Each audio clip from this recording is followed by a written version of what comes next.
Hello, hello, hello, hello. How's everyone doing?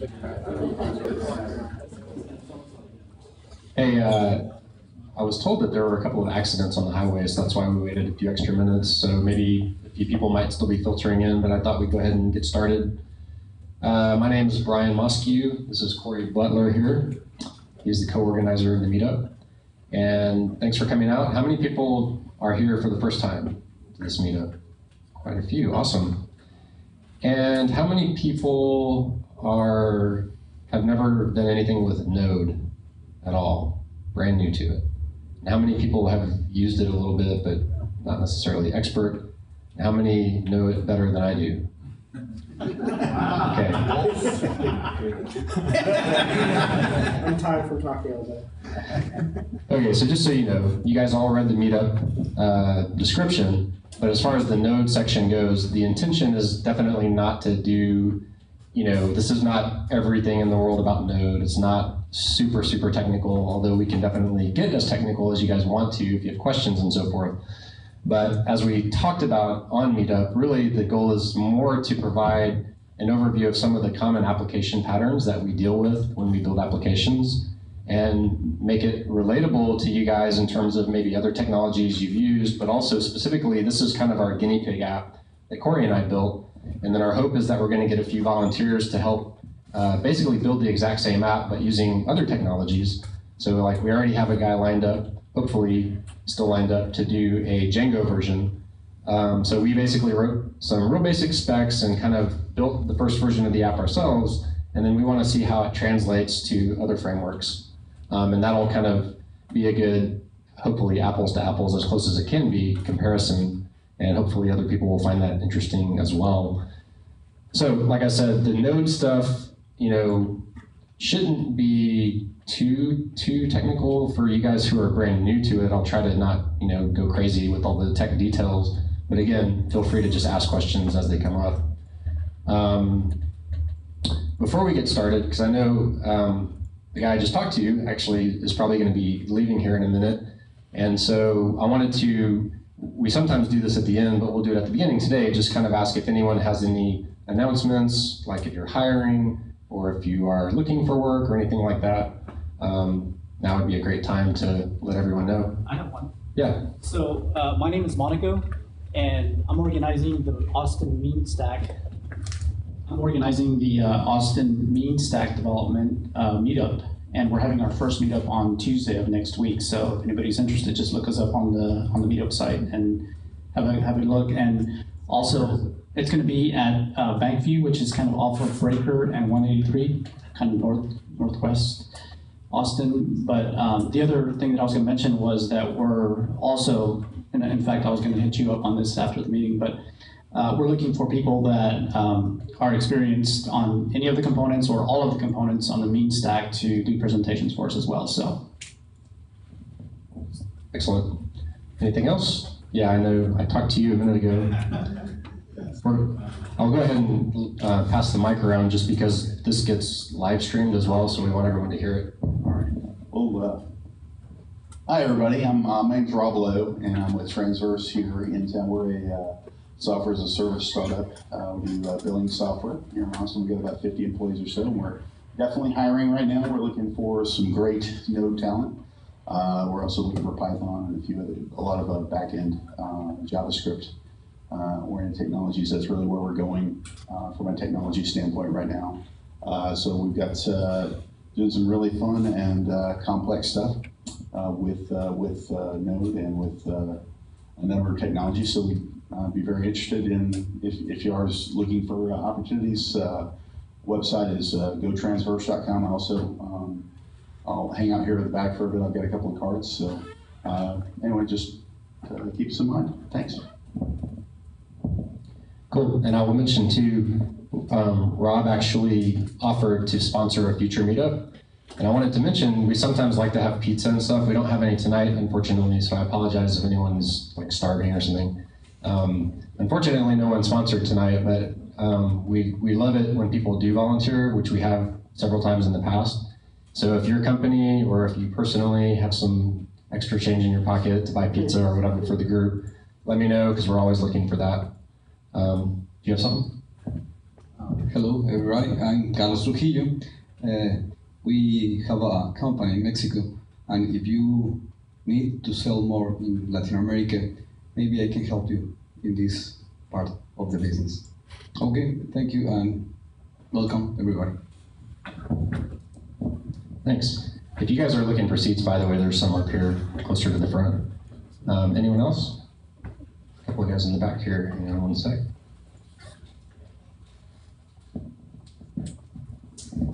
I'm Chris Myers with the University of Texas. We actually help young Portuguese companies look for opportunities around the world. We have one that has a unique product called JScrambler, and it helps obfuscate JavaScript and HTML before you go to production. And we'd love to see if the folks in Node.js or Angular would take a look at it and try it out. We're looking for beta testers, and it's actually a really good solution for protecting your code and making sure that nobody hacks it or tampers with it along the way.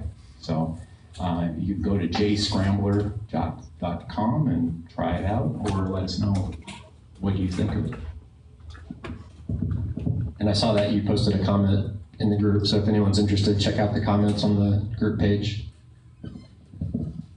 Hey guys, my name is Pete Johnston. I am a recruiter. Sorry for crashing your party. I work with Kforce here in Austin. I specialize in placing web development professionals. I work with a lot of great clients, a lot of hard to get into clients, Apple, Cisco, etc. I have some cards if any of you guys are interested in learning more. Love to speak with any of you guys that are specialized in this. So, Thanks. Anyone else? No one in this room is looking for work, looking for project work, have extra time to kill. You want to say anything? I'm looking for What kind of work? fullstack.net. Fullstack.net is available. Gregory Merkins? Mertens. If anyone's looking for a .NET person, hit him up or put a comment on the webpage. Bill Reveal, you can't spell the last name. Full stack, Java on the back end, JavaScript on the front end, especially Ajax, RIA development. Plus any number of other things that I have less experience with. That sounds very intriguing. Okay. My name is Doug Dublin, and I am currently looking for the next thing. I am a serial entrepreneur and CTO. I left a company that got funded, and we built it up under AV. We were the first company to receive seed funding from AV in over 15 years. And so I've done some things like that. We built up the technology, sold out to the North American industry leader, and I'm looking for something to do next. So if any of you guys know anybody who's looking for a CTO, have them give me a call. I'm Doug Dublin again, easy to find on LinkedIn. Anything else? Hey guys, I'm another recruiter with Phoenix Staff, but we actually do a little bit of Magento consulting and a couple other consulting. So if you guys are open to part-time work, which is actually pretty rare in the staffing gig, looking for anybody who's a Magento SME or anything like that who would love to take just probably about 20 hours a week or less of their time to be interested in that. So I'll be here all night. All right, anything else? And of course, we'll have time afterwards, whatever, so you didn't miss your last opportunity. I'm actually also looking for a Node person too. I'll throw that out there for my company. Although I'm looking kind of for a senior level person who's got some pretty deep skills. But if you are that person or know someone like that, let me know. Obviously, I'm easy to find. So let's dive right into the presentation. And like I said, if you guys have any questions at any point, feel free to, stop me or whatever. This is the URL to the app. So if any of you guys with laptops or even phones, it actually works decently on smartphone. Feel free to hop on that URL and try it out. So the intention, it kind of looks like a real simple group chat app, mainly because that's kind of what it is. But actually, the intention of it is to be a sort of a on-demand shared discussion space for groups. So the idea would be that if I go back to the main page, anyone can actually come to this page and just create a group and jump right into it. And as other people join in, you can have your discussion, and then as everyone leaves, at some point, the room would just disappear, although we didn't get that implemented.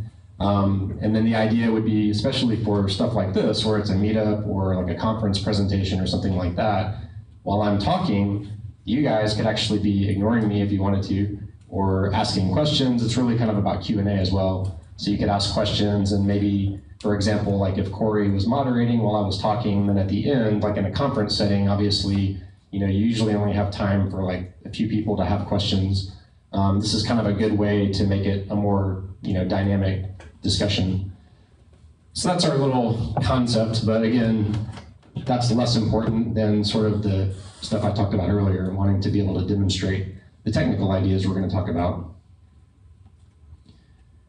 So that was just there in case anyone wanted to try it out. I'm actually going to start off with my bleeding edge web section of the discussion. Okay. So again, if you looked at the meetup page, and for those of you who are new to the meetup, we typically like to do this, although we haven't done it the last few meetups, but we're trying to get back to it. The whole thing, the whole concept of the meetup is sort of not being specific to one technology or one framework or platform, but really talking about topics that are of interest to anyone who is in the web app development arena. So this involves browsers, it involves JavaScript, it involves lots of different backend frameworks and all kinds of technology. So what I typically like to do in the first part is talk about sort of what's the latest and greatest going on, at least in certain areas that are interesting of that world. And so since we haven't talked about this in a while, I wanted to talk about browsers. So the last time I looked back, I don't know if anyone was actually at some of the meetups where we've talked about this before, but we often do this little browser pop quiz. I find it interesting because for years and years and years, the browser pop quiz was, version of IE, 6, okay? The next year, what version is IE? Still 6.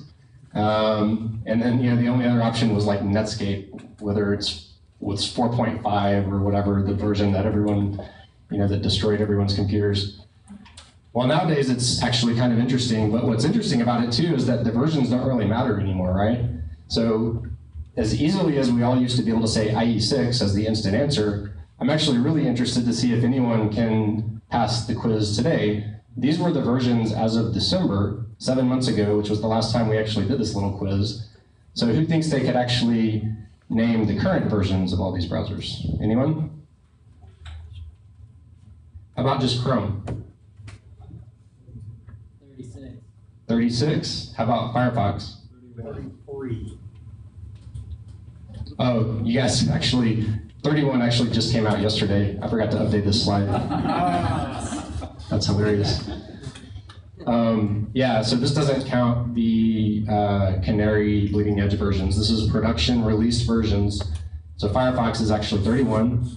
Chrome is 36. So since December, that's basically 5, 6, and 4 major versions, although Opera doesn't really count because they're now using Chrome's underlying rendering engine. So they're kind of just trailing behind Chrome, basically. And good old IE is still fairly static, and Safari is fairly static. I wanted to go through some of the highlights of what actually has been going on. So with Chrome, one of the things that is actually kind of fairly big news that I think a lot of people missed, they've actually disabled Netscape, the Netscape plugin API, which is basically the way that plugins have worked in browsers ever since the early days of Netscape. So we're talking Flash, Silverlight, all those, anything that you use that's a plugin is disabled by default and is going to be phased out completely, barring maybe a few of the ones like I just mentioned. I'm not sure, like with Flash, for example, I think they're going to support that for a little while. Another thing that they've been doing is the web component API that we've actually talked about in previous meetups. That's one of the big focuses of Chrome, and so they've been working quite a bit on that. One of the things that I found kind of interesting that I didn't see at the time is they actually support this speech synthesis thing. I don't know if any of you guys have seen this. I'm going to try to do a little quick demo here. I'm just going to paste that code into the console. Bleeding edge web rules. So how many people knew that the browser could do that with one line of JavaScript? Nobody. Awesome.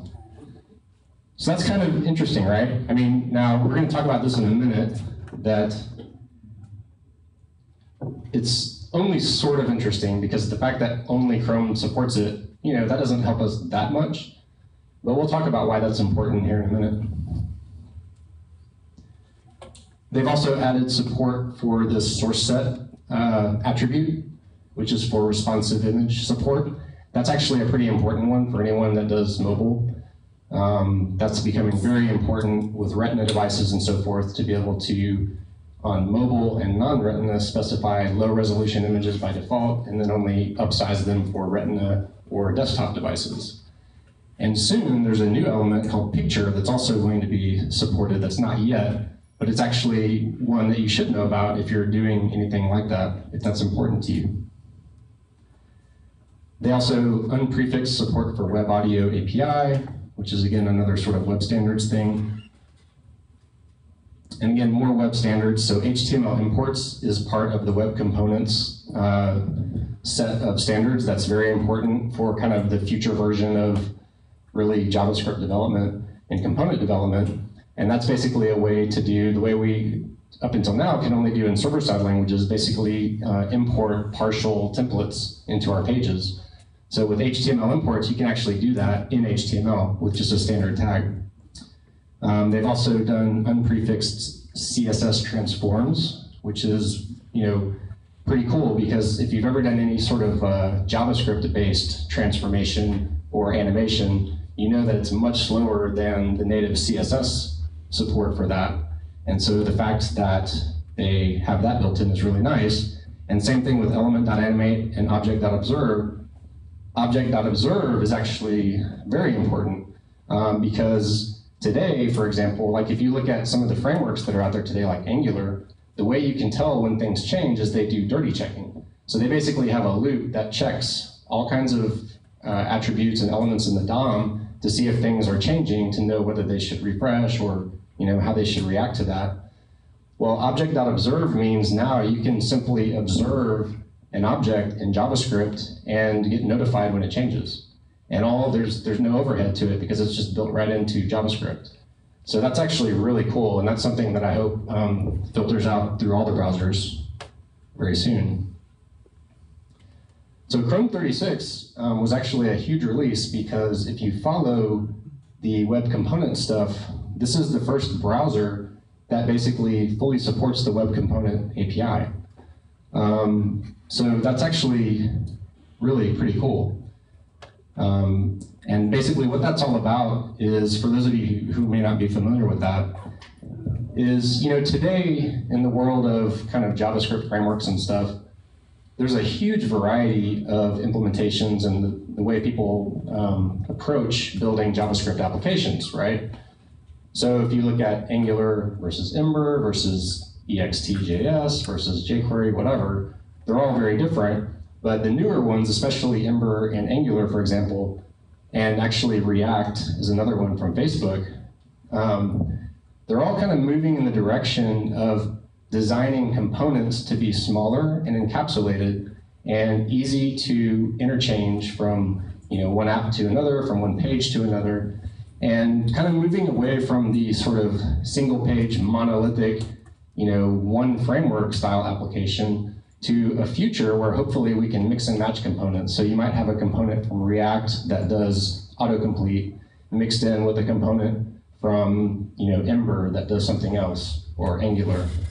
So that's kind of hopefully the way things are moving, and web components is the W3C spec that defines at the kind of global level across all those frameworks patterns for how those things should be implemented. So it's good to see at least Chrome and Firefox, we'll talk about in a minute, are the two that are really pushing that forward. So Firefox, one of the things that it's added is support for all unset, which is actually kind of cool. If you've ever had the case in CSS where you inherit some style from some other place that you don't have control over, maybe some other style sheet, and you have a bunch of styles defined that you actually just, you don't want to restyle them in some other way, you'd like to be able to just say, take away all those custom styles at the element level. We can do that kind of with reset style sheets at the global level, but today it's actually really hard to do that at the individual element level, and that's what this all unset is. So you can actually apply that at an individual DOM node, and it just removes any styles that are defined, which is actually super helpful. And then ES6 generators, we'll talk about ES6 a little bit more in just a minute for Firefox. This is kind of a recurring theme for Firefox is ES6 or ECMAScript or /JavaScript 6 support. So promises some new attribute or some new element types. Array comprehensions are kind of a little shortcut syntax for just transforming one array into a different array. Some ES6 specific kind of native objects, prototype functions, CSS3 variables. I'm not going to belabor all this stuff because some of it's fairly detailed. Safari basically hasn't changed much at all since December. They've basically had some minor little releases for security patches and things like that. Really, I think the next major thing on Safari will be version 8, which is the next version, coming out with the next version of OS X. It's actually going to be released, I believe, tomorrow, the first beta version of it, if anyone's interested, of Yosemite. And you know, Safari's whole thing is that they're really more focused on the consumer side of it and making the consumer experience in the browser, you know, good, but definitely not on the leading edge of all the developer stuff. So Opera, you know, what is there to say about poor old Opera? Does anyone use Opera? Has anyone ever used Opera? Actually, I'm trying. A couple of people. So I think Opera is still a little more relevant on mobile with Opera Mini, but on desktop, you know, I've pulled up the stats. You know, you can get different stats from different sources, but as far as Opera goes, it was all pretty much 1, 2, maybe 3%. You know, so I'm not going to spend much time on Opera. If you're interested in Opera, you can go look for that info. And then IE, basically the same kind of nothing but security patches since last year. The big news on IE that I found interesting that I actually wasn't aware of because I don't follow IE too much myself, but for the first time ever, as of what, a month ago, basically, a little over a month ago, they now have a dev channel. Okay, this is amazing. Do you realize, like, Firefox and Chrome have had dev channel versions of their browsers for years now, right? We've been able to download Canary and all that stuff for years and years. IE is a black box, and you don't ever see anything about what they're doing until the next version of Windows is released, right? That's been the history of it. They actually have a dev channel now. This is amazing. How many people knew that? No one. So you can actually go to devchannel.modernIE.com, and they actually talk about the stuff that they're doing in their next version, and you can actually download their dev channel browser. Like, who knew, right? So that just happened last month. Now, the bad part is when you look at all this stuff that actually matters to developers, there's really not much going on. This is just a small subset, but these things should look familiar because these are some of the things I just talked about with the other browsers, object.observe, source set, HTML imports, et cetera, right? Go down the list, basically they're not doing anything right now. But at least they're thinking about it. So that's, you know, better than it used to be, I guess. So what are they actually doing? Because they have a dev channel, right? So what are they doing? Well, they're doing WebGL improvements, which is actually pretty useful because it's, you know, native kind of web animation, really good. You'll sort of see a theme here. They're big into like gaming and stuff like that, right? That's what that's about. Same thing with this gamepad API. So you can actually take an Xbox controller and play browser games, which is cool, I guess, if you're a gamer. Doesn't matter to me, but WebDriver support is sort of interesting. That comes from the same WebDriver that you may know from Selenium, which is a browser testing tool. So it's actually kind of interesting because that's an OS level way of kind of scripting the browser and simulating user behavior in the browser, but doing it natively, which is better than the way it's always been done. And then F12 is IE's developer tools, so they're improving those. All right, so we've talked about a bunch of stuff that I mentioned earlier was ES6, ECMAScript 6. So what the heck is that, and why is it important? So it's basically the next version of JavaScript. ECMAScript is the same thing as JavaScript. And the code name you might see is Harmony. So it's actually a big deal that you may not be following because it hasn't filtered down to all the browsers yet, but it is pretty important. We're talking about basically for anyone that does web apps and JavaScript type stuff, which I imagine is a lot of people in this room, a lot of developers. This is basically the next version of the platform that you're going to be working in. So it's important to understand what it's all about, right? So a lot of language and core object improvements. The interesting thing about it is even though the browsers don't necessarily support all this stuff natively, there are polyfills available, which are basically just libraries that kind of fill in the pieces that are missing per browser. So you can make use of a lot of the stuff that's in it today, depending on whether that's interesting to you or not. And then I've got some links in here that you guys can look at later. If you, I'll post this slide deck online. Right. It's worth mentioning most of that stuff is in Node. Yeah, I was actually going to mention that on the next slide. Corey told me to mention that most of this is in Node already. Chrome's engine. Yeah, I was going to talk about it on this next slide up here. So, yeah, right, Node uses the same underlying V8 JavaScript engine that Chrome uses. So, in a nutshell, we're talking about syntactical improvements, so certain things that aren't necessarily things that you have to have, but for the use cases where they're used, they're actually really helpful. So things like being able to set constants, being able to set parameter defaults. So, instead of doing if you do JavaScript, the pattern of when you pass a parameter into a function, you always do something like foo equals foo or something, right, to set a default in code.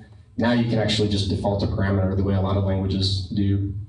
Class syntax also kind of falls under syntactical improvements, but it's kind of its own thing because obviously, if you know JavaScript, it's a prototypal-based language, so there are no true classes. This doesn't really change that. This isn't introducing true classical classes. It's really more of just sort of formalizing the patterns that people already use in a lot of places and that a lot of the frameworks I mentioned earlier already use. So it's a syntax thing to be able to define classes, to use a module format for organizing your code, kind of similarly to the way Node does it. There's also some modernization features, so basically bringing JavaScript up to where a lot of languages have been for a while. So like, for example, the fat arrow syntax for doing functions has been around in a lot of languages for a while, like .NET. They call them lambdas and other languages.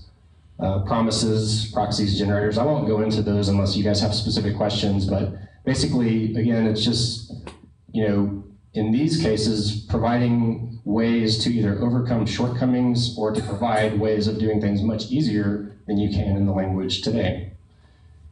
And then the core objects are getting upgraded with a bunch of new functions.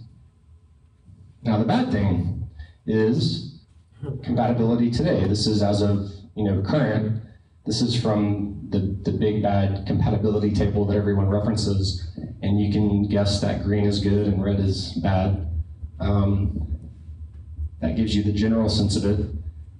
And if you're keeping score, Firefox is doing pretty well. And by the way, I should mention that the specs for ES6 are not even finalized, so technically this isn't that they're failing per se. The specification for ES6 actually probably won't even be finalized until next year. But you would sort of hope, there are a lot of pieces of it that are either finalized or very close, at least have reached consensus. And so that's kind of what Firefox and Chrome are doing. And then you've got the rest of these guys, which are just sort of kicking the can around, not really doing much, which is kind of depressing, really, when you think about it. If you were a professional JavaScript developer or web app developer, even if you don't necessarily do JavaScript every day, you're still kind of impacted by this if you work in the browser. And you should actually care about it. Like I mentioned before, JavaScript is in fact the runtime of the web, even if you hate it or whatever, or if you don't use it that much, it is what it is, right? I mean, it's the runtime of the web. It runs on every browser. It runs on a lot of stuff that aren't browsers. And in fact, ES6 is inevitable, so it might take a while, but if you've been developing long enough, you might remember a day prior to ES5, right? When we had the same situation 10 years ago, and a lot of stuff finally filtered out. Now all the browsers fully support ES5, but it took a while. And the things I talked about a minute ago are actually improvements to the language. So the fact that they are coming means that if you do JavaScript for a living, you should actually care about this, and you should stay ahead of the curve and not be surprised by it.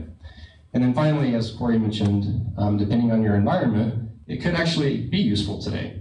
So on the server side in Node, you actually have control over what version of VA, what features you have available. In fact, you can even choose to enable sort of future features. If you pick the bleeding edge version of VA, the bleeding edge version of Node, you can actually start to use features even before they're generally available sometimes. In the case of Node, that's actually pretty helpful. Like a lot of the core object prototype functions, you can use those today, and those are improvements to the language, and those solve actual problems that you may not be able to do as easily otherwise. And Corey's actually had a lot of experience with that, so he could speak more to that. And then finally, if you've ever heard of Atwood's Law, Jeff Atwood is one of the guys that co-founded Stack Overflow, and he basically coined this phrase that continues to hold true as far as I can tell. You see every day, actually, we've talked in previous meetups about, there's products that come out that are on chips or, embedded, or we actually had a meetup about a year ago. Some guys in town are doing in-home automation devices that run on JavaScript. So, I mean, JavaScript is everywhere, and hopefully it's going to continue improving. So that's my spiel on that. Now, diving into our little sample app. I mentioned this on the meetup page. If you haven't seen this, To Do MVC is actually a pretty nice little project by a Google guy that does a lot of stuff on client side. And basically it brings together all these frameworks that I'm sure most of you have heard of, like Backbone, jQuery, Angular, etc. I think there's 50 or so at this point. And they basically just implemented a very simple app, a to-do list.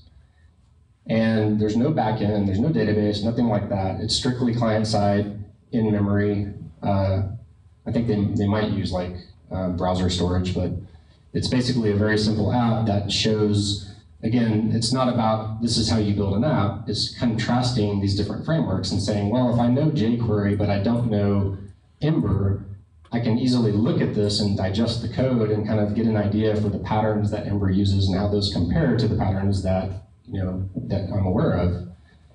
And that was kind of what we thought about. We said, well, it'd be pretty interesting, we thought, if there was something like that that took the full stack into account, the server side, the database, that kind of stuff. I've always wanted that myself and thought it would be interesting. It's a little more ambitious, obviously, and so I don't know if we fully pulled it off. You guys can give us feedback on that. But this is kind of what we thought about. When you're going to sit down to write a new app from scratch, it's going to have a server-side component. You're pretty much going to be dealing with all this stuff and more, right? These are just some of the main areas. And so we wanted to see if we could come up with some kind of an app that showed off as much of this as was practical, but to still be digestible, and be able to implement it in a way that you could do it in multiple technologies and kind of get that same effect as with To Do MVC. So this slide is really about sort of the architectural aspects of it. And then this is really more about kind of the use cases as developers for what we wanted to achieve.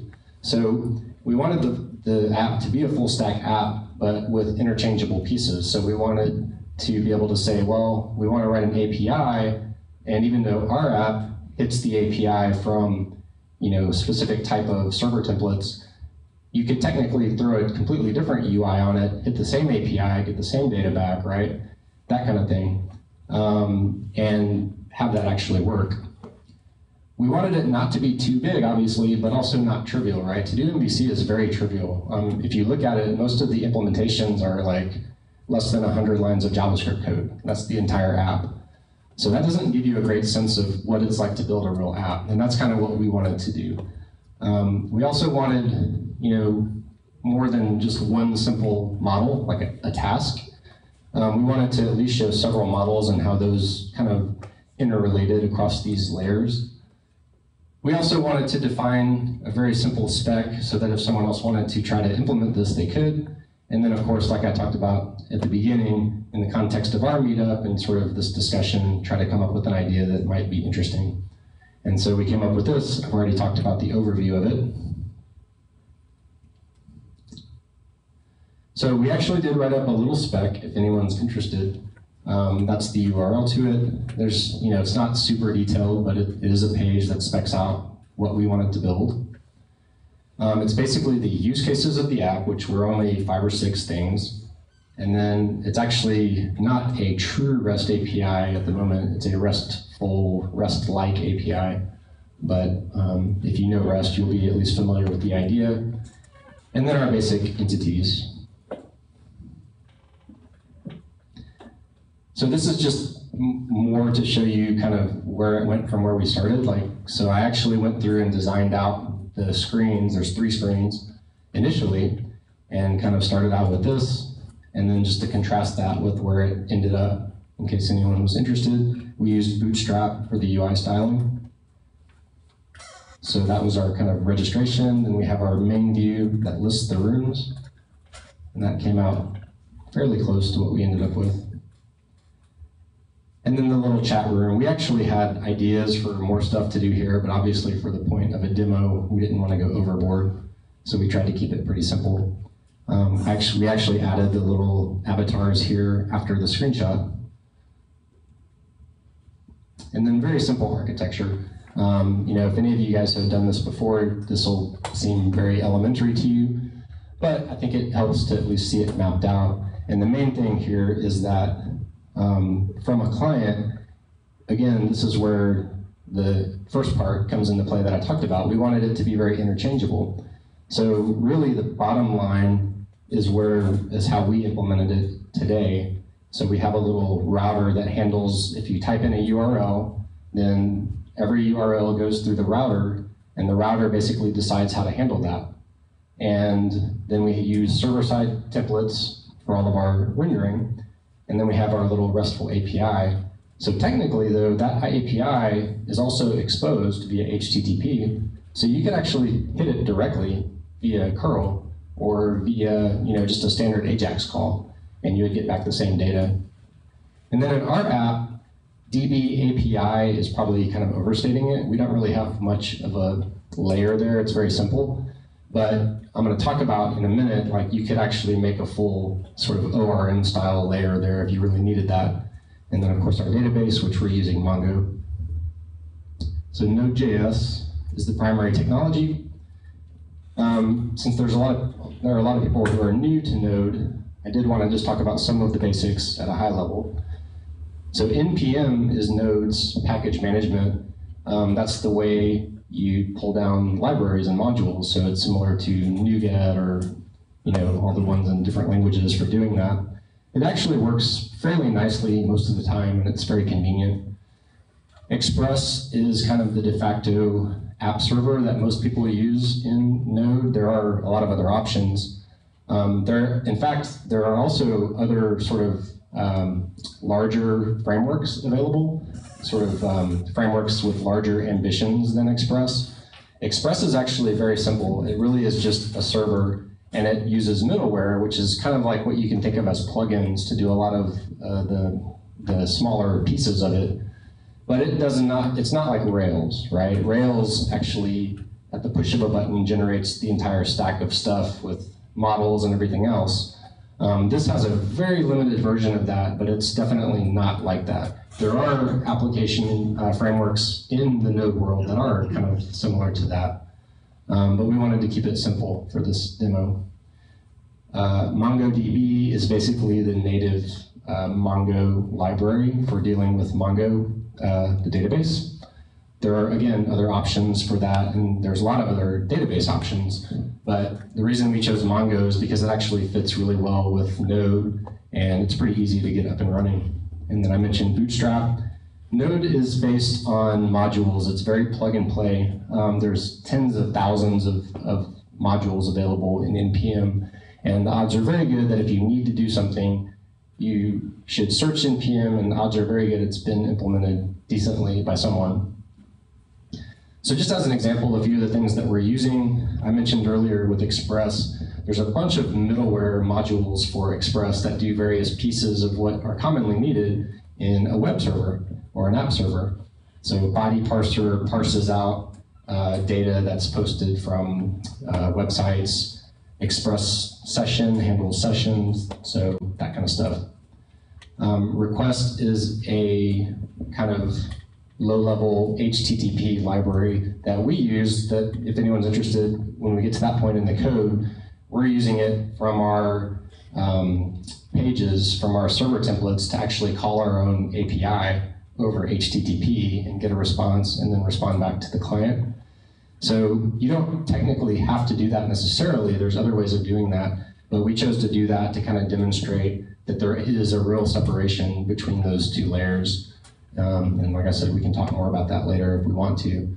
And then Socket.io is really, I would say, the most complex piece of the application if you haven't done that before. And it's not really required, but that's what gives it the real-time updating. So when I type a message and then on your screen it updates automatically, that's Socket.io. And just to give you a flavor with Express, I mentioned it's not like Rails, but it actually does have a little basic app generator. But all it really generates is a very simple structure with some, like your public folder where you put style sheets and images, a basic routes file, and a basic view, and an app entry point. And that's about it. It's better than nothing, but it's really not much. And just to give you an idea, again, if you're new to Node, this is how easy it is to pull down a new package. So once you find something on GitHub or wherever, it's literally just a matter of npm install package name, and then it does its magic, and then you're good to go, and your package will be available. So it's very simple. We're using EJS on the server side. So the next slide shows an example of the syntax. It's very simple. If you've ever done ASP or old style Java templates or anything like that, it's very similar. So it's easy. The downside is it's not very flexible. And I actually would recommend for like a real app using something else. Like, in fact, I'm using Nunjux in an application I'm building right now, and it's got a lot of nice features, a lot more flexible. So this is just an example of the syntax. Like I said, I'm sure this looks very familiar to anyone who's ever done server-side templating. So I mentioned a little bit of this earlier, why Mongo? Of course, you can use standard SQL databases. You can use MySQL, you can use Postgres. A lot of people choose Mongo really, well, I'll say it this way. There's a lot of use cases where Mongo is the right choice. And then there's a lot of use cases where it's not necessarily the right choice, but it's convenient to use because it maps well to Node.js. So, I'm not trying to make a statement about whether you should use it or shouldn't use it. We really used it for these reasons because it's easy to get up and running. It's very simple. It does not use schemas or, in fact, SQL. That's why they call it a NoSQL database. That's good and bad. It takes a little bit of adjustment if you're new to that whole world. If you're coming from MySQL or SQL Server, it's definitely a lot different. But once you get adjusted to it, It's actually really cool and really powerful. And then some good hosted options, which is part of why we chose it as well. We just threw a free database on Mongo Lab, and we're up and running. One downside is it's, when it comes to actual production deployment, it can get a little trickier than just throwing a dev database out there like we're doing. So it definitely takes a little bit of thought and can get very technical in terms of how you architect a real production-ready Mongo setup. But for development and for our purposes, it's really easy. And then for the demo, I just threw it on Heroku. There's some nice cloud-based deployment options. Node.js is another one. And so again, I'm not going to really demonstrate this, but I just wanted to show you really how easy it was to deploy. So literally from scratch, you can just create a new application, hook it up through a couple of commands, and deploy it. And then it's up and running on their cloud. So it's very convenient. And again, for like our purposes, I was able to create just a free account. So for testing and stuff, it works great. And then just some examples of this is all command line stuff. So literally you install their tools, and then from the command line, you can scale your server up and down, you can restart it, you can do all kinds of stuff from the comfort of your own console, which is nice. So can we ask questions real quick? I have a couple of questions. The first one, and they're mostly just want to get your opinion on this than anything else. The first one has to do with you're using EJS versus Jade. I can't remember if Jade is actually the default template that gets installed when you do Express Generator. Mm-hmm. But what's your opinion on that, and why didn't you use it here? Yeah, so the question is EJS versus Jade. So if you're not familiar, I don't have an example handy, but I can pull one up. But basically, Jade is similar to Haml, if you've ever heard of Haml. It's a very succinct syntax, and it's a bit more abstract. So this is what it looks like. So you don't actually have tags, open and close tags. It's all about just indenting. And so the indentation is what tells it to open or close. So I imagine for people who come from Python and languages like that use that same concept, Jade and Haml are probably very enticing. I don't come from that world, so it's just a personal preference. I have nothing against it technically. My personal preference is just that I don't find it easier to read. I find it confusing only because I have to make a mental context switch when I look at that kind of code versus code that I'm used to. So you could argue that, well, if I spent enough time looking at it, I probably would be fine, but I just haven't been willing to make that time commitment. So that's the only reason, personally. And Jade is the default. So when we created this app, I actually created it with the EJS option. It's just an option when you create an Express app. But yeah, there was no technical reason. It was strictly personal preference. So there was one more question. Go ahead. Go ahead. The other question has to do with MongoDB, and just trying to get your opinion again, since you delve in this a lot. There's some blogs and stuff out there having to do with the fact that a lot of developers try to use MongoDB and then they try to structure it. They try to give it some schema to it, which kind of defeats the whole purpose of MongoDB as a big data database. What do you think about that? Or So the question, I believe, is with Mongo, since it's a NoSQL database, it does not use schemas technically, but a lot of developers try to apply the schema concept to it. And is that good or bad? Right. Is that basically the question? Yeah. Like I think Mongoose is one of the. Yeah. So like Mongoose kind of does that. That's like you could ask the same question of like, is Node itself good or bad or whatever, and you'll start a big argument, right? And actually, Corey and I think, have different opinions on this because, for example, I actually use Mongoose myself in another application that I'm building. And it's not so much about having a schema per se, it's more that Mongoose, also, it's an abstraction, so it gives you a lot of things besides just the fill of a schema. It also gives you validations. It also makes it really easy to populate associations, things like that. So that's part of it. And then I would also argue that even though Mongo is a NoSQL database, you still sort of have to deal with schemas as a concept somehow. Like, so even though you don't have a schema per se, you still deal with migrating, data, whether you have a schema or not, right? If you're adding fields or deleting fields, and then you go to select a record out of your database, well, it's actually more confusing if you don't have a schema enforcing that, and then you grab records that aren't valid for your code, right? And then you're gonna have runtime errors. So you end up dealing with it somewhere. In a schema database, in a SQL database, you deal with a lot of that in the schema, right? A lot of that's kind of enforced and validated. Whereas in Node, or in Mongo, in any NoSQL database, it's very flexible, right? So it's not enforced at the database level, but you still deal with it at the application level, right? So you're gonna migrate things yourself, or you're gonna write code to mitigate it, or whatever. It seems like at least mentally you're thinking about the schema anyway.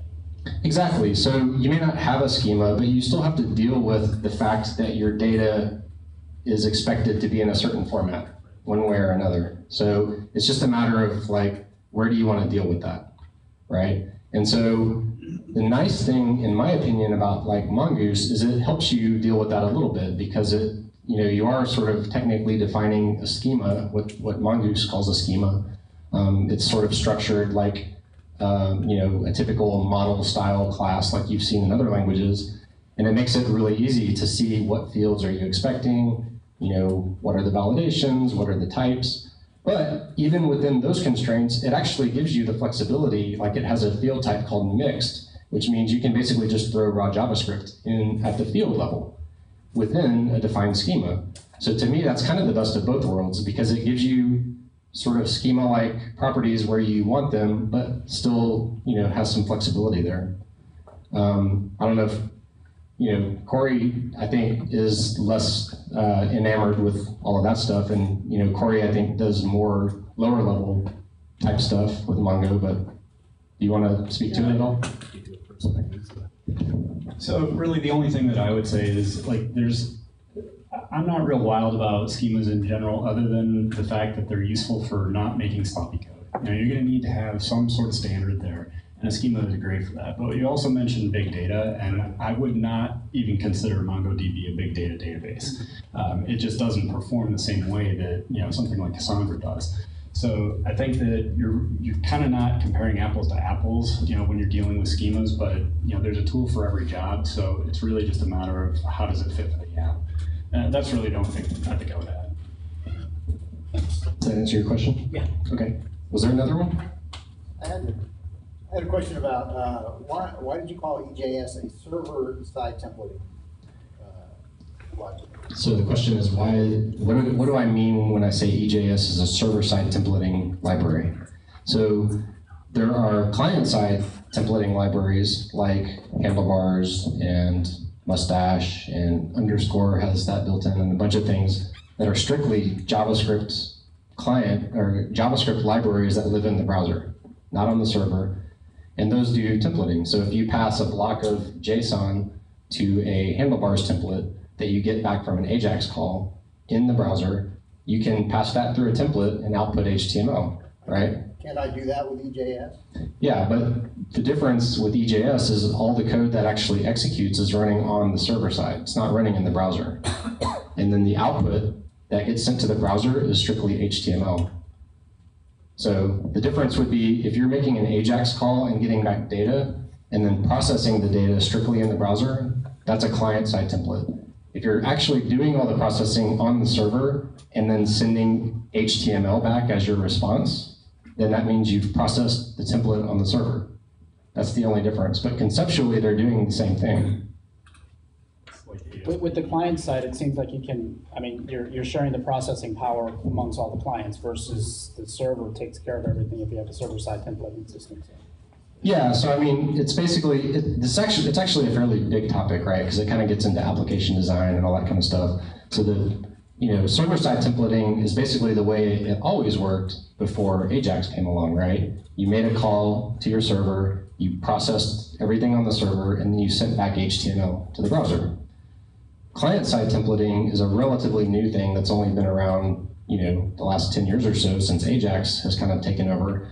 And that's just a different pattern for developing apps, because when you're doing client-side templating, you're typically loading a JavaScript app or loading a very light HTML page and then doing some kind of Ajax call to get data from the server, pulling down just raw data, whether it's XML or JSON or whatever, and then doing all your processing client-side.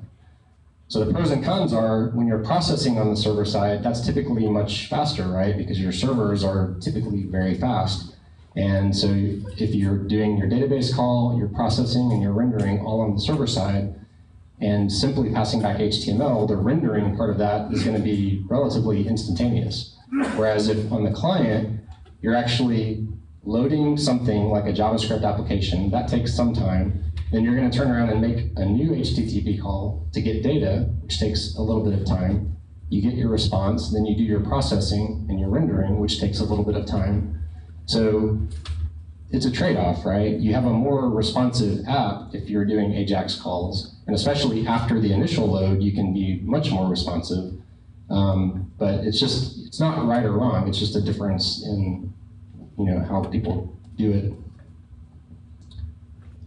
Does that answer your question? Yes, it does. But the reason I asked is because I thought EJS was doing the parsing on the client side. Well, when I say client side, I'm talking the browser. Is that what you mean? Yeah. Yeah, no, EJS does not run on the browser at all. Okay. Now, there is a version of it, I think, that you can use it on the browser side, but that's not what we're doing. Actually, I should have mentioned that. A lot of these templating libraries nowadays actually do support both. So you'll have a file called ejs.js on the client side that if you want to basically leverage their rendering logic on the client, you actually can do that. I think EJS does support that, actually. That may be the only one that I use then, because that's the way I was using it. Okay, yeah. And some of them, in fact, like Handlebars is a very popular one that is supported on both sides, and Nunjux, the one I use, actually is supported on both sides as well. So I think pretty much all the major ones at this point you can use on either side. But some of them you typically think of as, like EJS actually is not commonly used on the client side just because there are better ones that most people use, like Handlebars or some of the other ones. So you typically think of EJS as a server-side template versus Handlebars, and those are typically thought of as the client-side template libraries. One more. And I don't know, this may be something you want to get to when we start talking about the Socket.io stuff, but I'm curious, in what ways would the app that we're getting ready to look at be different if we were to do it with something like Meteor or Derby? So the question is, the app that we built, how would it look different if it was built in something else, like Meteor or Derby? Which was built on top of Node. Yeah, and in fact, it's built on top of Socket.io too, I believe. Meteor is, at least. I'm not sure about Derby. So that's actually comparing apples to apples. There wouldn't be much difference other than Meteor.js would take care of a lot of the boilerplate that we probably wrote because we're not using Meteor. Meteor is actually a very interesting framework because their whole concept is being able to create apps like this that are based on Node, that are real time, with like the least amount of code written by the developer as possible. So I've never tried writing a real app with it, so I don't know, personally I don't have an opinion on if it's good or bad, but I think a lot of people do have an opinion on how much kind of magic they want out of a framework. And Meteor is definitely heavily on the side of providing a lot of magical things that you just kind of assume they work and don't have to worry about how they work. Whereas, like our app is definitely on the other side where there's really no magic. You can see exactly everything it's doing. And then there's things that are in the middle ground of that. So to get back to your question, there wouldn't be much difference like functionally or conceptually between what we did and a Meteor app. The bigger difference would be if you chose to use something that didn't do the real-time aspect for you. And like, let's say you're using some platform that doesn't have a good solution like Socket.io for doing real-time communications. Well, then it would be a bit different because then it'd be up to you to roll your own solution, whether that's like client-side polling. So every 2 seconds, you actually do an Ajax call to poll for the latest data. That's like the old school way that we used to all do it back before Socket.io existed. So there are patterns for that. But the great thing about Socket.io and libraries like it is it abstracts all that for you, and it's still kind of a low-level thing, but it basically takes away the really low-level thing of dealing with the differences in browser implementations and kind of falling back to polling where needed and all that, the technical details like that. So that's basically where, if you weren't using that, then it would be up to you to figure out, like, the worst case scenario is on every message you like refresh the whole page or something, right? That's like the 1995 pattern of real-time design. So I've actually implemented apps like that before, but not recommended. But yeah, so it would be up to you to sort of figuring out what your best pattern for that is. Okay. Any other questions before I show a little bit of code? So again, I'm not going to belabor the code because I know that in a setting like this, you guys aren't going to remember all the details and all that, but I wanted to give you just a sense of kind of the overall pattern and sort of how things are laid out. And then if you're interested, obviously this code is on GitHub and you can go check it out. So basically, the Node app typically has an entry point. Well, actually, let me see if I can zoom this little window. Not sure if I can. I think I can. Let me do this.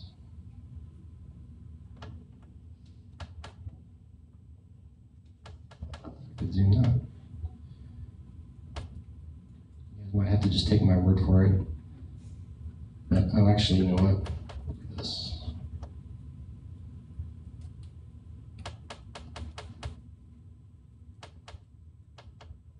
Okay, so here's our GitHub repo.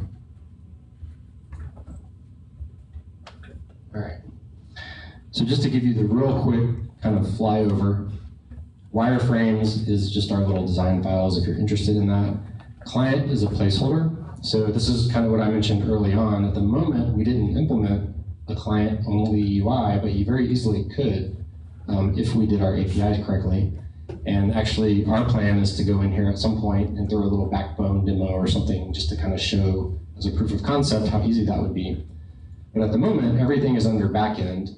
And then, the thinking would be at this level is where you'd have different frameworks. So Rails might go here, Django might go here. So Node Express is what we did, and then everything is under here. So index.js, that's actually kind of a Node standard. You can call your start file anything you want, but that's kind of the default. And that's what we used. Package.json is what gets created by npm, so that's where all of your dependencies, the libraries that you install, get saved in there. And pretty much everything else is kind of application specific. So this config file is something we created, the router is something we created, and then basically all of our views, which there aren't very many, these are our EJS files. Public is kind of a standard thing with Express. So one of the little tricks with Express is that by default, since it's an application server, any URL that you hit that is being served by Express, it'll try to interpret it as a call to your application, right? Like an AJAX call or something. Well, any kind of typical web application needs an area where you can host static assets like images and CSS files and things like that that should not be matched against application routes. So it's very common that you have a folder called public or something like it that you map Express to tell it, don't try to interpret anything going to this folder, just serve it up as static content.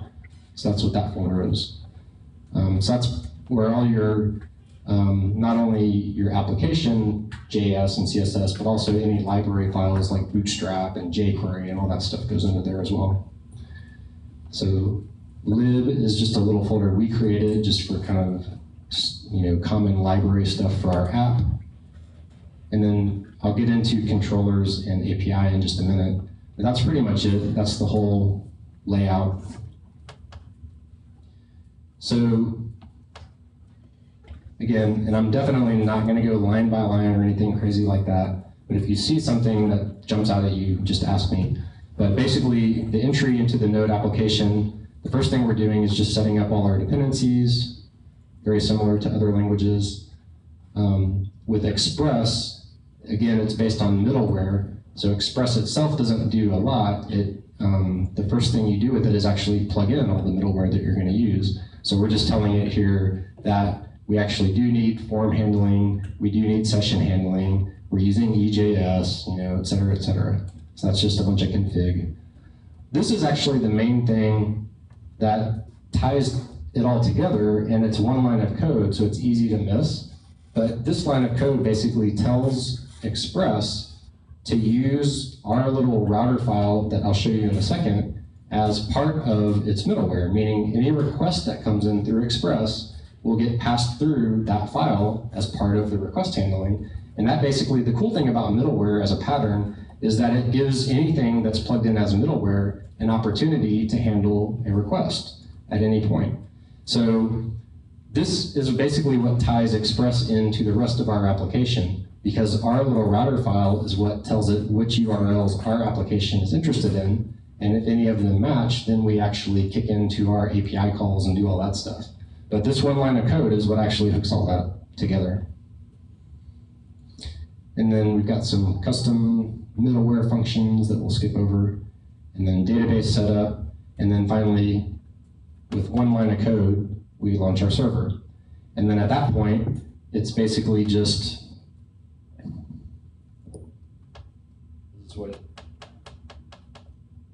this is what it looks like. So you can run it just by saying node index.js. That's your entry point. And all the code that I just showed you basically just does this. So the server is now running, and now it's just waiting for requests to come in, and it'll start serving them. Simple as that.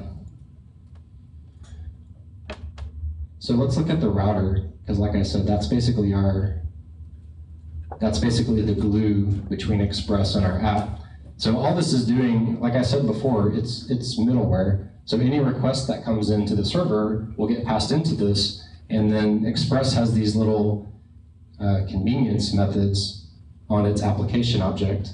So we can handle gets, posts, puts, all the HTTP verbs, and basically say if we get a get request that matches this route, then pass it off to this controller.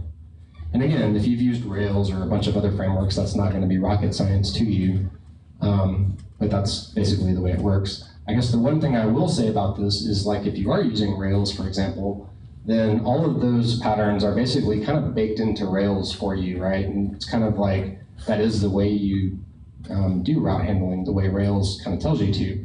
Well, in Node, we're doing this because it's a nice convention, but Node and Express don't actually dictate what this code needs to look like.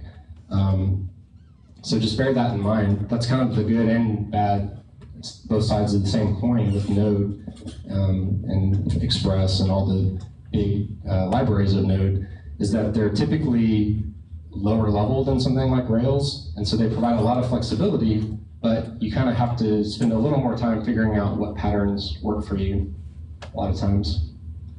But that's basically all this does, is it's just mapping routes to controller actions or API methods. And then I'm not going to go through all these, but I'll just give you an example of kind of what one of these looks like.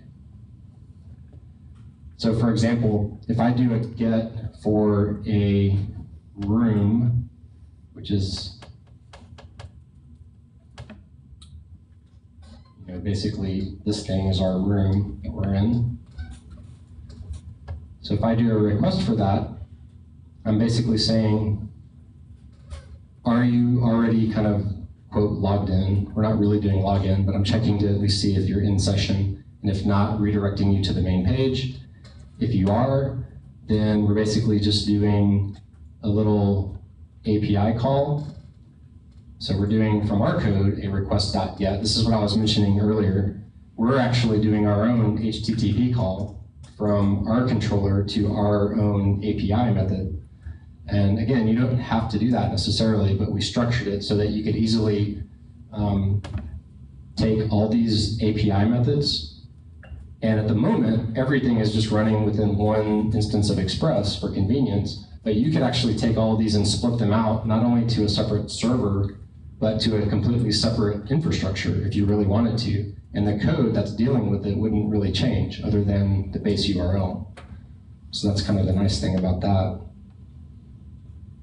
So we just do our little API call, handle errors, and whatever we're getting back from Mongo, we're just parsing it back into JSON, and then basically rendering our template. So this is what ties it in with EJS. We're saying after we get our data, pull it back, parse it, then response.render tells Express whichever templating engine we have configured, pass this data to this particular template.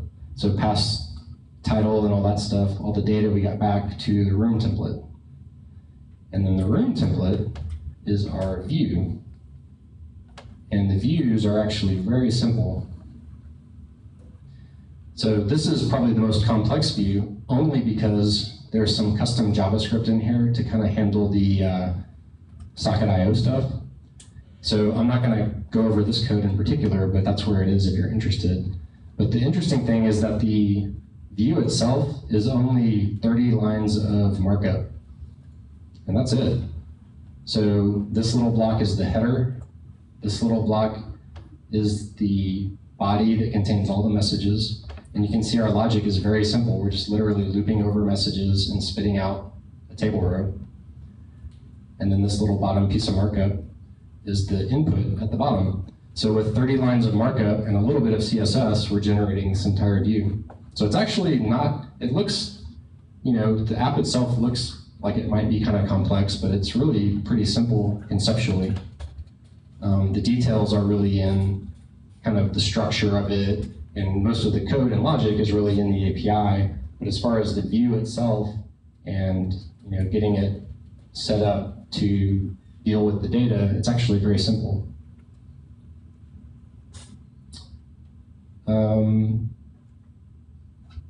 And you know, there's other stuff we could talk about, but I think for the purposes of this demo, again, I don't want to belabor the code in particular because it can get very detailed. But and again, like I said at the very beginning, the intention of this talk is not like a deep dive into all the technical details of Node per se.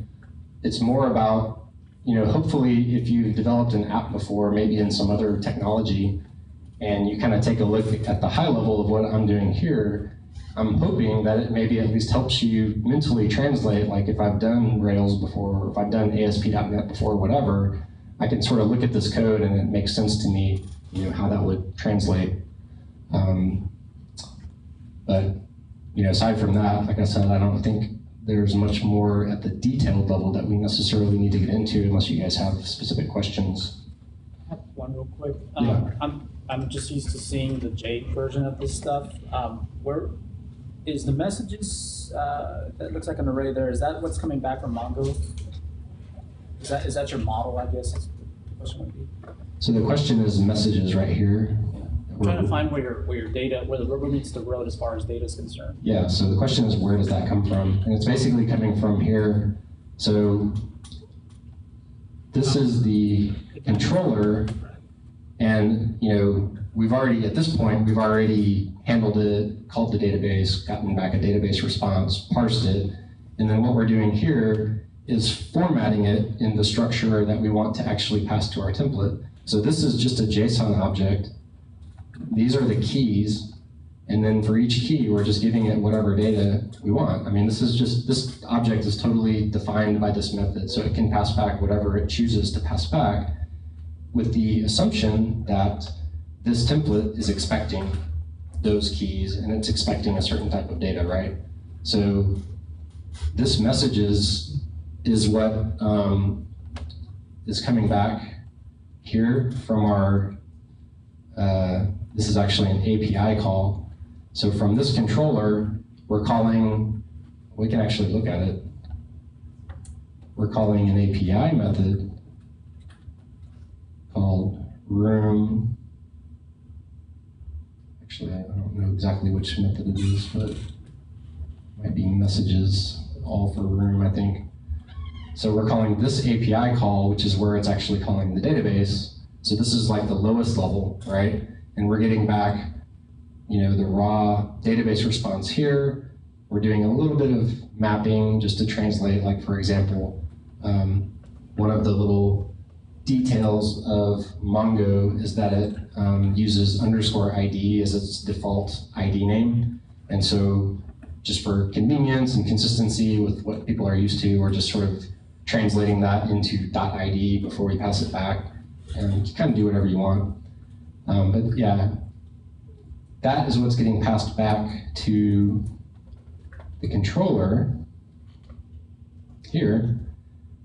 And then in this code, we're just sort of passing it back as is, but you can also, do whatever you want to it here before you pass it back. That's the whole idea of the controller, right? So the controller's job is to handle the response, grab the data from the API, potentially massage it or change it, and then what it passes back is what gets rendered into the template. But that's what ties it together. So this key messages is the exact, is how it gets pulled out of the data that's bound to this page.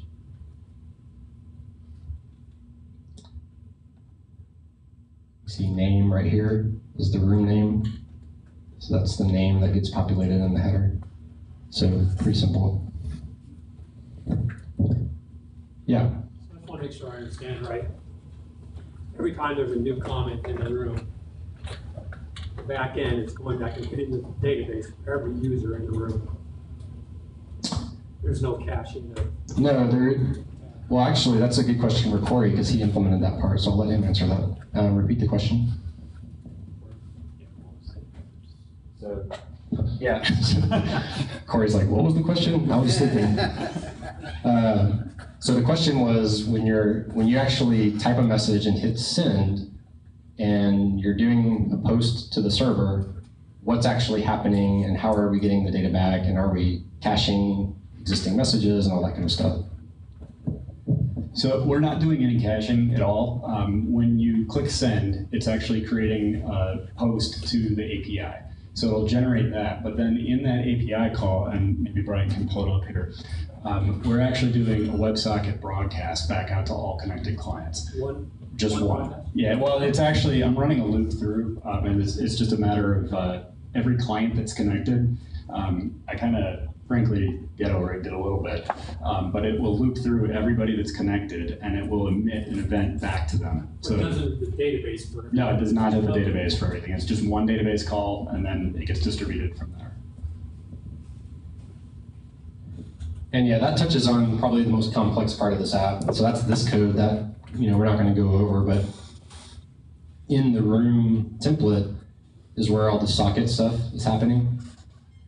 And so we're actually, this is the pertinent code right here where we're saying anytime there's a message received, all we're doing, and this is one message, this isn't the entire queue of messages from the database. So when you click send, that one message gets saved and then rebroadcast.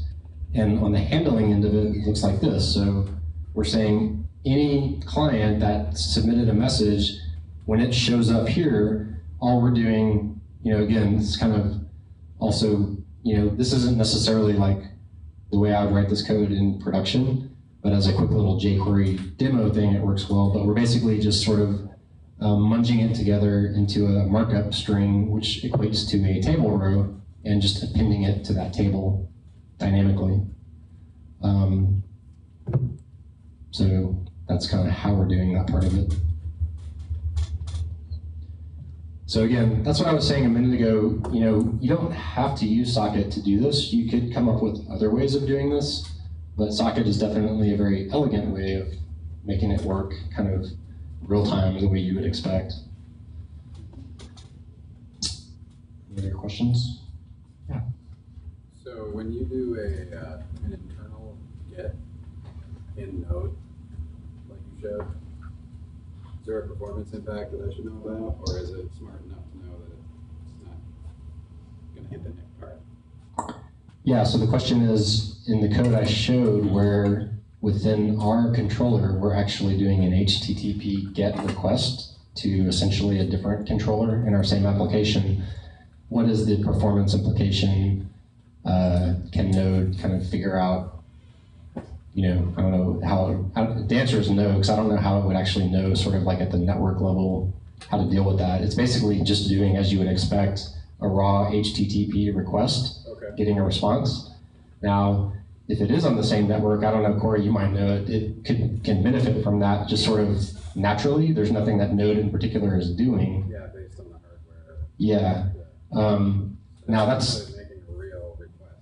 Yeah, it's making a real, true, just HTTP request, the same way as if you were typing curl in a console. So that's the direct answer to your question. The follow-up to the question you're thinking is, why would you do that? And it's kind of what I said earlier. It's because this is a demo, we weren't necessarily doing it, well, let me answer it this way. So if we were writing this as a production app and we knew kind of that we were going to be doing it this way and wanted to maximize kind of from the performance angle, there's other approaches you can take. Like, for example, you could do RPC calls, which is remote procedure calls. And that's more sort of like at a object-to-object type call, right? There's mechanisms for doing that kind of stuff. So you wouldn't necessarily do HTTP, but the reason we showed it like this was, number one, it was just convenient. And number two, because if, like I said earlier, if you took that API and actually put it on a physically different server, then that is kind of how you might do it, right? That's how it would make sense. And then also just showing that it truly is an API. So kind of driving it home in the code itself, showing like if you were calling this, if you took this exact same code out of this controller and just stuck it in a web page, just like a demo web page somewhere, and ran it as is, it would actually still work because it is just a raw HTTP call. So it's simple and it works. And really, you know, for what we're doing, the performance of that call isn't really going to make or break anything. But you're right, it's not necessarily the way you would do it in production. Unless you're trying to build a RESTful server-side thing. Yeah, I mean, that's the thing, right? So part of it is, one requirement, quote unquote, of our app is that we wanted a RESTful API that works over HTTP, right? So if you're going to build that already, your next question is, okay, well now I need to call that API from this component. So you could either just call the API you already have, or you can build some other infrastructure to support RPC or to do something else. So really it's kind of like keeping it simple. You know, if you don't have a need for the performance of doing it differently, then you shouldn't, right? So that's kind of, you know, obviously it's a demo, but really even in a real app, I would probably take the same kind of approach of saying, I'm going to leverage the same call that's already there unless I have a really compelling reason to actually build new infrastructure, right? So, does that make sense? Any other questions, comments? Did anyone actually type any comments into this app? I'm just curious. Did anyone like cuss me out or anything? Yeah. That's localhost. Bleeding Edge Web. Cool. Well, that's a public URL, so you can play around with it. Actually, if you're interested, if you do mobile stuff, you can actually pull it up on your phone and play around with it, because one of our sort of pseudo requirements was that we wanted it to at least work on mobile, if not be optimized. But one of the good things about Bootstrap, if you've never used Bootstrap or Foundation or one of those front-end CSS frameworks, it actually makes it super easy to work. I mean, those are responsive frameworks to begin with. That's their whole concept. And so like if you pull it up on your mobile, I know you can't see mine, but it actually functions really nicely. And it's the exact same code. And I really didn't do, well, very little, I would say. I only did a few little things to kind of optimize the mobile, but the layout is exactly the same code. The HTML, CSS is exactly the same. I didn't actually write different code for it. So you might check it out just if you're interested in that. And it is kind of cool to like, if any of you guys type messages right now, it'll actually start scrolling my phone, which is just kind of fun to watch. But anyway, so any other questions? I will say too that we typically head a block over to Buffalo Billiards. If anyone's interested, Corey and I will be heading over there just to grab a beer and hang out. So we can definitely get into more details if you guys are interested, or just shoot the breeze or whatever. But if no one else has any more questions or comments or anything like that, thanks for coming out. Appreciate it.